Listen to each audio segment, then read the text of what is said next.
Estamos aqui no Conani Caiçara, terceiro Conani, e com a professora doutora Franciele Brizola, e a gente vai falar um pouquinho sobre inclusão.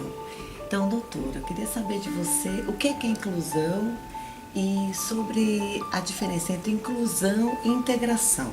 Bom, primeiramente agradeço a oportunidade. Acho que esses diálogos têm que ser feitos da maior, envergadura possível na atualidade, porque é um assunto bem polêmico, mas é um assunto muito gratificante também de trabalhar, principalmente. Do ponto de vista conceitual, a inclusão é um princípio. Assim como a gente tem alguns outros valores, a inclusão é um princípio de vida, é um princípio humanitário, social. E ele chega na escola e ganha um nome de inclusão escolar. Então, quando a gente está se referindo ao processo de incluir a todas as pessoas, a gente está falando mais do que escola, né? Mas quando a gente pensa nisso na escola, é preciso entender que é o processo de não deixar ninguém de fora do sistema. Seja qual for o sistema, seja qual for o método, o currículo, né? É um princípio que a gente, ao concordar, deve lutar muito por ele. E ele por si só não dá conta, então é preciso que a gente ponha a mão na massa e tenha coragem de fazer a prática, porque é uma ideia que vai na contramão do processo que a gente teve até hoje na maioria das escolas tradicionais, ou seja, a escola é entendida como uma carreira meritocrática, em que os esforços são dependentes apenas do estudante, do aluno, ainda se entende, né, o sujeito sem luz, e que ele deve fazer todos os esforços para estar ali dentro e corresponder ao modelo que se coloca. Então a inclusão, como princípio, vai questionar de que modelo a gente está falando, né? De que carreira a gente está falando. E ela vai puxar outros pares de elementos e valores importantes, como solidariedade, colaboração, afeto, amorosidade, participação, autonomia e emancipação, para não dizer mais uma dúzia deles, né? Então, os professores têm que entender que, quando a gente fala em inclusão, a gente está falando de uma ideia com a qual a gente tem que primeiro comungar, primeiro viver dentro da gente, para daí, então, transformar isso em práticas no cotidiano da nossa atividade pedagógica mesmo, né? Que pode se dar de variadas formas. A diferença principal entre o que a gente viveu até hoje da inclusão é que no paradigma bem anterior a gente tinha uma exclusão total. As pessoas com qualquer diferença não podiam ficar dentro desse ambiente que tinha uma única forma de se expressar, uma única forma de participar, uma única forma de pertencer. Então, se a pessoa não consegue ficar naquele lugar em razão de alguma diferença sua, vamos pegar a escola aqui como exemplo, eu diria assim, bom, a porta estava aberta, o acesso estava oficializado, mas ele não conseguiu permanecer. A inclusão vai colocar uma pimenta nisso, ela vai dizer assim, mas o que nós fizemos para que essa pessoa pudesse permanecer com a sua diferença aqui dentro, né? Porque há vários casos de estudante com deficiência que os pais correm muito, as famílias dão muito apoio, adaptam, buscam seus próprios recursos, investem na acessibilidade para si próprio, e a escola não se envolve com isso. Então, realmente era um paradigma que deixava muita gente de fora. Na inclusão, é uma via de mão dupla, então. Então, tem uma via que vai, uma via que vem. E nessa via, esses interesses têm que convergir, essas necessidades também.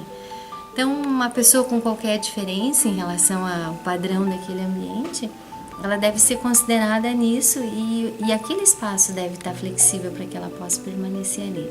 Pode ser um fator econômico, um fator cultural, um fator linguístico e também alguma questão relacionada a deficiências físicas, sensoriais, né? A própria deficiência intelectual, todas as síndromes, enfim. Importante é que a inclusão vai frisar que as pessoas são diferentes. O que elas trazem como diferença no seu comportamento não pode ser um motivo para alegar que ela não possa estar ali, né? E esse, portanto, é um princípio, né? Um ideal, é uma caminhada que a gente faz em busca desse acolhimento. Dos anos 90 para cá, em que a gente teve a LDB, colocando a questão da inclusão, depois a gente teve em 2008 a primeira Política Nacional de Educação Especial na perspectiva inclusiva. Então nós temos aí 20 e poucos anos de caminhada oficial, em que as escolas têm mais do que autorização, elas têm possibilidade de mexer nos seus currículos, nas suas práticas, né? Para fazer a diferença e fazer a inclusão. E nessa caminhada, nessa jornada, muitas experiências inclusivas foram ditas, taxadas como negativas. Não, ele veio, acessou, mas não pôde permanecer. Tem que ter muito cuidado quando a gente fala isso, porque a gente joga fora todo um conceito, né? Na verdade, a gente hoje, por meio de avaliação de pesquisa na área, percebe que as experiências que não tiveram êxito não eram inclusivas. A inclusão não dá errado nunca. Uma vez que acolhe e passa a pertencer, ela não retroage. Então a gente faz vários ensaios em busca desse caminho, né? E alguns percalços é possível que a gente encontre, porque o nosso sistema nos faz muito fechado. Então, quando pede para a gente se abrir para a diferença, é comum que muitas experiências não pareçam tão exitosas, porque tem que entender que é processo, né? Então, muito cuidado quando a gente se refere a um caso e diz assim, não, veja só, a gente está em plena inclusão, mas não dá certo. Provavelmente, uma análise mais cuidadosa do que aconteceu vai mostrar que o princípio da inclusão ainda não estava instalado mesmo, se confundindo com aquela ideia de que quem chega é que quem tem que se adaptar unicamente. E, portanto, é polêmico. Para que a gente consiga chegar nesse patamar, a gente tem que enfrentar essa barreira, esse medo do desconhecido, daquilo que era dito que era anormal, né? E na convivência isso mexe com as pessoas, né? Mas é um caminho sem volta, um caminho muito bonito e que a gente já vê acontecer em muitos lugares. Qual a nomenclatura que os professores devem se referir aos alunos?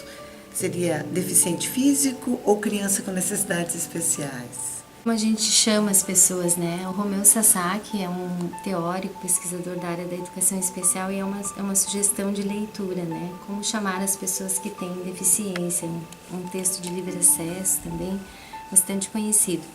Mas de tudo que a gente vem praticando e também acompanhando a evolução da legislação na área, que é uma conquista muito importante, o mais importante acredito que seja ouvir a pessoa, né? Que é como ela gostaria de ser denominada.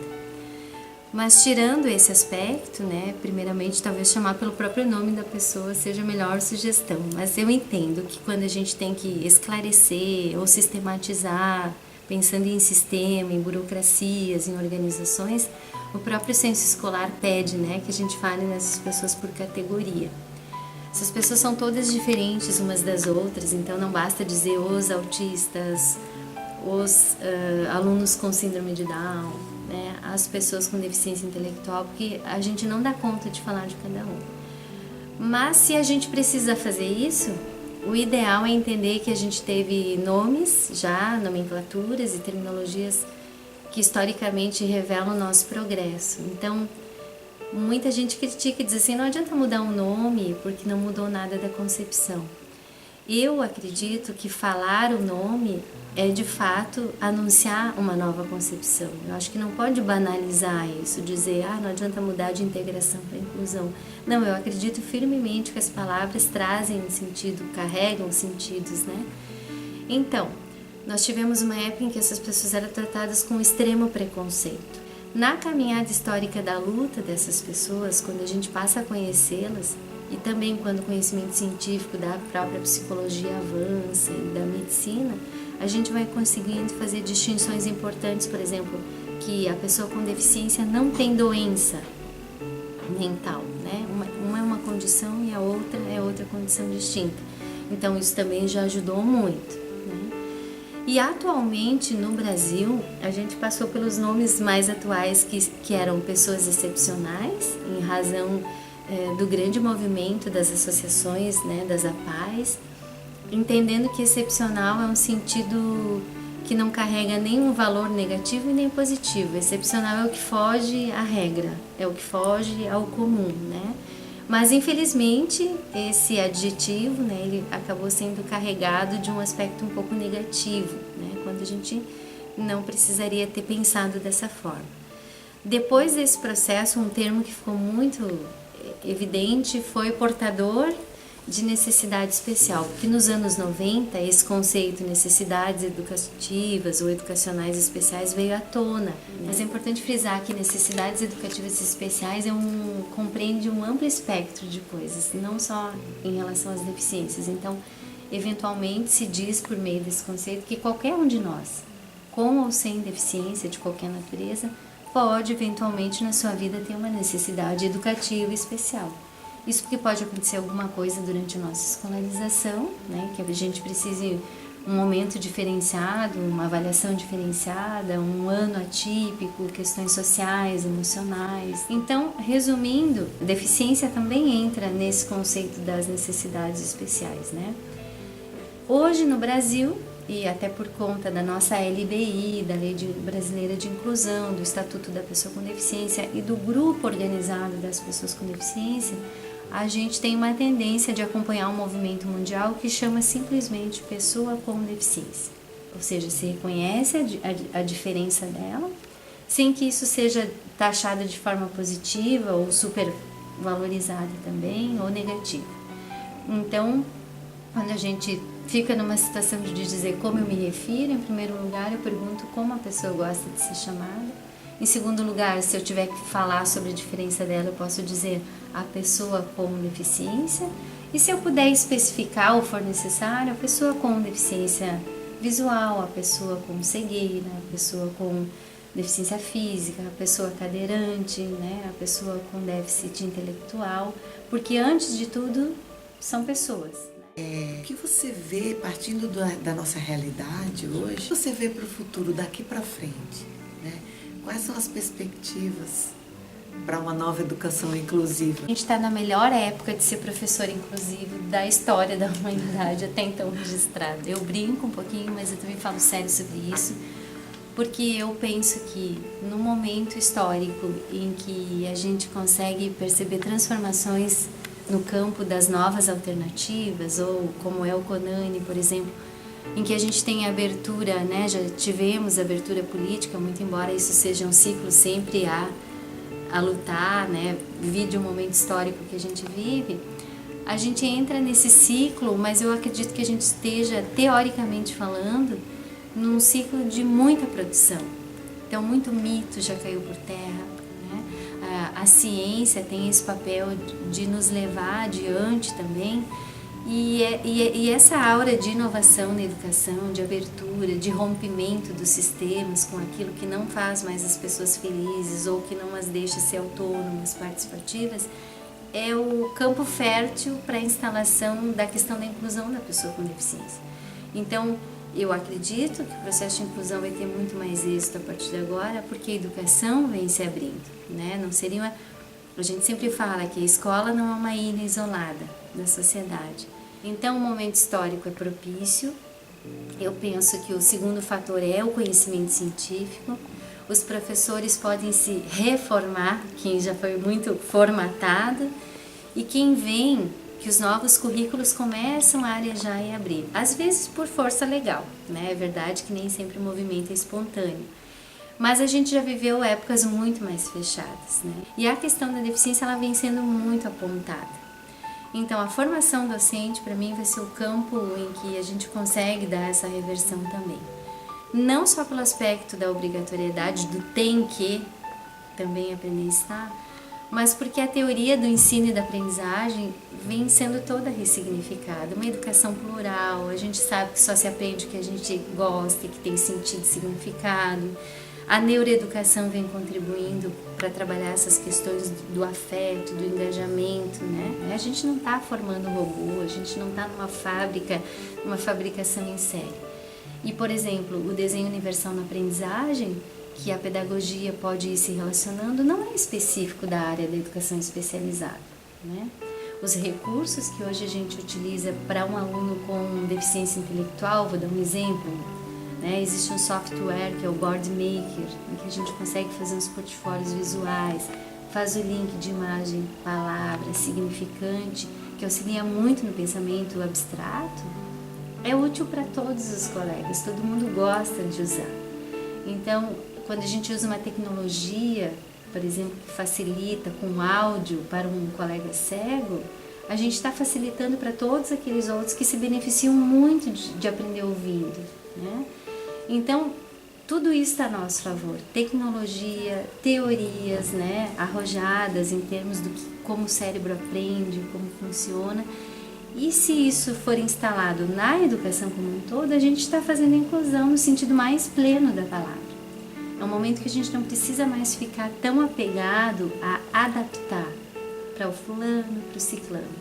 A gente pode ter aulas flexíveis, com vários instrumentos, com vários materiais. Quantas outras crianças que têm dificuldade também e que se beneficiam disso tudo. E, fundamentalmente, a acessibilidade. É lei, né? Ela está aí, ela está em vigor no país há muito tempo. A gente está aprendendo que não é só a física agora, que também é na comunicação. Então, a gente tem uma aula visual, uma aula para o aluno surdo, por exemplo, o acesso em libras ou o acesso visual aos materiais que até então o professor oralizava muito. Então, toda essa acessibilidade, a mais importante é a atitudinal. Tem sido em pesquisas apontado que uma vez que a gente consiga quebrar a barreira atitudinal, que é a de receber com empatia, sem pré-conceito, sem pré-julgamento, e a gente permite que o aluno se revele, é naquele contexto de sala de aula que a gente vai ver a habilidade que ele tem, a dificuldade que ele tem, no contexto em que eu estou trabalhando, com a minha matéria, minha componente, meu conteúdo, e o que eu posso fazer então para que não exista aquela barreira. Então eu tenho uma perspectiva bastante, não é sonhadora, não é focada, objetiva, de que com a apropriação, o cumprimento das leis, né? A gente como professor tem que ser os primeiros guardiões a pedir esse cumprimento, né? Então, eu acho que o futuro é promissor, é inclusivo, assim. Que maravilha.